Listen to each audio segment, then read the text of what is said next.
اچھا ڈاکٹر صاحب، بس ویڈیو کے اس آخری حصے میں ایک آخری سوال کا جواب دے دیجیے، پھر آپ سے اجازت چاہیں گے. اور یہ سوال اور یہ جو آپ کی پریڈکشن تھی، یہ میرے دل کے بڑا قریب تھی. آپ نے کہا تھا ان انتخابات میں نئے چہرے سامنے آئیں گے، اور اس وقت خیبر پختونخوا سے لے کر کراچی تک جتنے لوگ جیتے ہیں ان میں سے 50% سے زائد وہ لوگ ہیں جو پہلی بار کسی بھی اسمبلی میں آئیں گے. اور دوسری آپ نے پریڈکشن کی تھی کہ عوام مضبوط ہوگی، عوام 8 فروری کو باہر نکلے گی اور عوام تاریخی شکست دے گی. یہ دونوں پریڈکشنز بالکل ایکوریٹ ثابت ہوئی ہیں. اب انتخابات بھی ہو گئے، آپ نے کہا کہ دھاندلی نہیں، فراڈ ہوا، جو کہ بالکل ہوا، نشستیں تبدیل بھی کی گئیں.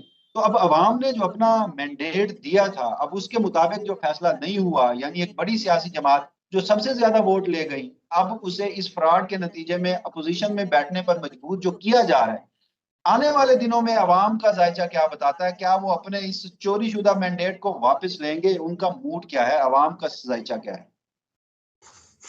عوام کا ذائچہ میں نے عرض کیا نا جی، تبدیل ہو چکا ہے 13 فروری سے. مریخ کا کران جو ہے پلوٹو کے ساتھ وہ ہو چکا ہے. پہلے پلوٹو طاقتور نہیں تھا پاکستان کے خانے، اب وہ انتہائی پازیٹیو جگہ پہ کھڑا ہے. اور یہ میں بتاتا چلوں، جو میری ریڈنگ ہے اس ستاروں کے کران کے حوالے سے، اندازہ ہے، دیکھیں وسیم صاحب، ایک اندازہ ہوتا ہے، حرف آخر کوئی نہیں ہوتا. میں تو خیر ناقص انسان ہوں جی. عرض یہ ہے کہ میری پریڈکشن ایز این آسٹرولوجسٹ آپ کے پروگرام میں یہ ہے، ہماری قوم اب بھائی چارہ کی سمت میں جائے. اور اس کی جو پہلی نشانی آئی ہے وہ علامہ ناصر صاحب کی آئی ہے، اور انہوں نے بڑا زبردست جو ہے انٹرویو دیا، اور انہوں نے کہا ہماری جماعت عمران خان کے حوالے ہے، یہ بھائی چارہ ہے. اور یہ آپ دیکھیں گے، یہ کوئی سندھی نہیں رہے گا، کوئی مہاجر نہیں رہے گا، کوئی پٹھانے، سب لوگ خان صاحب کے ویژن کے سامنے پیچھے کھڑے ہوں گے، اور قوم میں بھائی چارہ بڑھے گا. کیونکہ پہلی دفعہ پاکستان بننے کے بعد پہلی دفعہ پلوٹو اور مریخ کا کران بزدلوں میں ہوا ہے، تو بھائی چارہ بڑھے گا انشاءاللہ، اور ملک ترقی کی سمت میں جائے گا. اور ایک بات اور بتاتا چلوں کہ یہ کران یہ کہہ رہا ہے، ہمارے ملک میں اللہ کے حکم سے زیر زمین جو ذخائر ہیں اور دریافت ہوں گے، اور یہاں پہ ایک وہ لوگ اب سامنے آئیں گے. میں نے عرض کیا تھا کہ جو تقریباً میرا ایک اندازہ ہے اس میں زیادہ تر لوگ وہ ہوں گے جو 1976 سے لے کے 82 کے درمیان پیدا ہوئے ہیں، اور اللہ تعالیٰ نے ان کو جس مقصد کے لیے پیدا کیا اب وہ سامنے آتے جائیں. نظر سے پہلے ان کو سزا ملے. اب کے پی کے میں بھی آپ دیکھ لیں، اس وقت میں پولیس نے قانون پہ عمل نہیں کیا، اور مروت صاحب نے کہا ہے کہ ہم ان سب کو جیلوں میں ڈالیں گے. یہ ہماری اسی پریڈکشن کا ایک حصہ ہے. تو ابھی دیکھتے ہیں آگے، لیکن مجھے نہیں لگتا کہ ان سے گورنمنٹ چل سکے گی.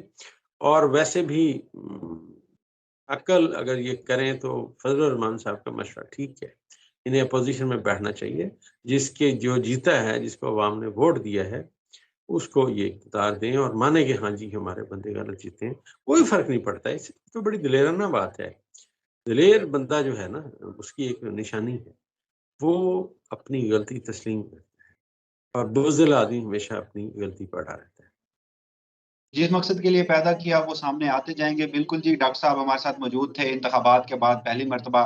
ہم نے انہیں زحمت دی اور انہوں نے ہمارے جو سوالات تھے، انفیکٹ جو آپ کے سوالات تھے، جو آپ پوچھنا چاہتے تھے، جو آپ سمجھنا چاہتے تھے، جو آپ ڈاکٹر صاحب سے جاننا چاہتے تھے، ان تمام سوالات کا احاطہ کیا. ابھی بھی ایسی کئی پیشن گوئیاں ہیں، جیسے میں نے آپ کو شروع میں بتایا تھا، جن پر آج ہم وقت کی قلت کی وجہ سے بات نہیں کر پائے. عمران خان کو جن لوگوں نے دھوکہ دیا، پرویز خٹک ہو، جہانگیر ترین ہو، علیم خان ہو، استحکام پاکستان پارٹی ہو، پی ٹی آئی پارلیمنٹیرین ہو، اس حوالے سے ڈاکٹر صاحب نے بڑی زبردست پیشن گوئیاں کر رکھی ہیں. تو ان معاملات پر پھر کسی دن ڈاکٹر صاحب کو زحمت دیں گے، اور اس حوالے سے جو ماضی کی مزید ڈاکٹر صاحب کی وہ پیشن گوئیاں جو انتخابات سے پہلے کی گئی درست ثابت ہوئی، آج ہم ان پر بات نہیں کر پائے، تو ان کے اوپر ذرا تفصیل سے گفتگو کریں گے.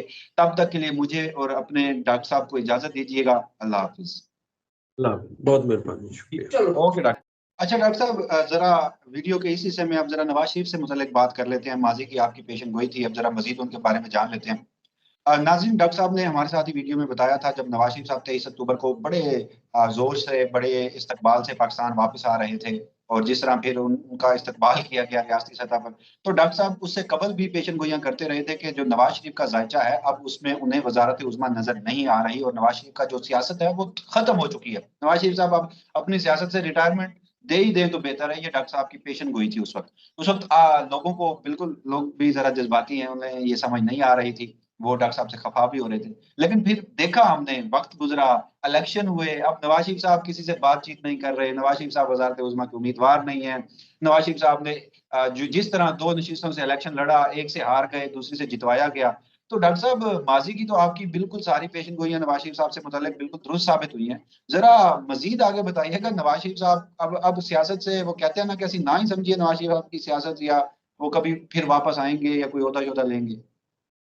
دیکھیے کرنٹلی جو ستارے ہیں نا، میں نے عرض کیا کہ وہ عدلیہ اور عمران خان اور وزیر اعظم یہ ایک لائن میں ہیں، تو نواز شریف مجھے یہاں نظر پہلے بھی نہیں آتا تھا، اب بھی نظر نہیں آتا۔ اور ایک بات میں اور بتاتا چلوں کہ خان صاحب کا جو جرات مندانہ اقدام ہے، لوگوں کو اور چیزیں نظر آئیں گی، میں کیونکہ ہر چیز کو اپنے اسٹرالوجی کی نظر سے، اسٹرالوجی کی اینک سے دیکھتا ہوں، تو مجھے یہ لگتا ہے خان صاحب کا وہ فیصلہ جو انہوں نے وکیلوں کو زیادہ ٹکٹیں دی، یہ بہت دور اندیش فیصلہ ہے۔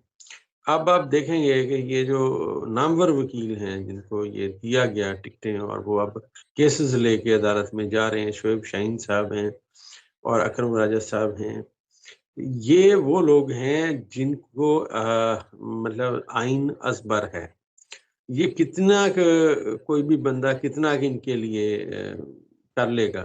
ٹھیک ہے 18 کو 19، 19 کو 20 ہو جاتا ہے، میں مانتا ہوں 21 کو 20 بھی ہو جاتا ہے، لیکن یہ جو 5000 کو اٹھا کے 20,000 نہیں کیا جا سکتا۔ آپ تھوڑا ویٹ اینڈ واچ والی پالیسی رکھیے۔ عدلیہ پھر میں کہہ رہا ہوں، پھر میں عرض کر رہا ہوں، بڑے اسٹرانگ فیصلے کرے گی، اور یہ جو کھوئی ہوئی نشستیں ہیں انشاءاللہ اس کے واپس آنے کا سلسلہ شروع ہوگا، اور ان کے پاؤں کے نیچے سے جو زمین ہے اصل میں وہ سرک رہی ہے۔ اور آپ ذرا غور کیجئے کہ یہ سوشل میڈیا کا دور ہے، اور پہلے بلاول بھٹو کیا کہتے رہے ہیں۔ یہاں مجھے دوستوں نے کہا، ہمارے کچھ اپنے اس فیلڈ سے، انہوں نے کہا جی بلاول بھٹو وزیر اعظم بن رہا ہے۔ میں نے کہا یار اس کے ذائچے مجھے تو لگتا ہے کبھی بنے گا، خیر ہو سکتا ہے، میں غلط ہوں بھائی، میں کوئی حرف آخر تھوڑا۔ لیکن آج دیکھیے جو انہوں نے سپیچ کی، اس کے بعد جو پیپلز پارٹی وہ ایک سائڈ پہ ہوئی، وہ کہیں ساتھ آپ کا دیں گے، اور ساتھ دے کے ہم بیٹھیں گے آپ کے ساتھ نہیں، مطلب ہوں گے آپ کے ساتھ، وزارتیں نہیں رہیں گے۔ اگر غور سے اس بات کو دیکھا جائے تو یہ وہ دراڑے ہیں جو ہم نے عرض کیا تھا کہ پی ڈی ایم کی سیاست تتر بتر ہو گئی، اور یہ تتر بتر ہو رہی ہے۔ اگر خان صاحب اپنے موقف سے ہٹنے والے ہوتے تو کسی پارٹی کو بھی ساتھ ملا سکتے، ان کے لیے مشکلات ابھی بھی کھڑی کر سکتے، لیکن انہوں نے کہا نہیں، مجھے اپنا پورا اقتدار ملے گا تو میں لوں گا، نہیں تو میں اپوزیشن میں بیٹھوں گا۔ اور میں یہاں ایک بات اور بتاتا چلوں کہ یہ جو لوگ کہتے تھے خان کو سیاست نہیں آتی، اور میرے سامنے ایک بہت بڑا سیاسی نام ہے، انہوں نے کہا عمران خان بچہ ہے، میں ان کے منہ کی طرف دیکھتا رہا، میں نے کہا جناب میں تو خاموش ہی رہوں گا، لیکن یہ بات بڑی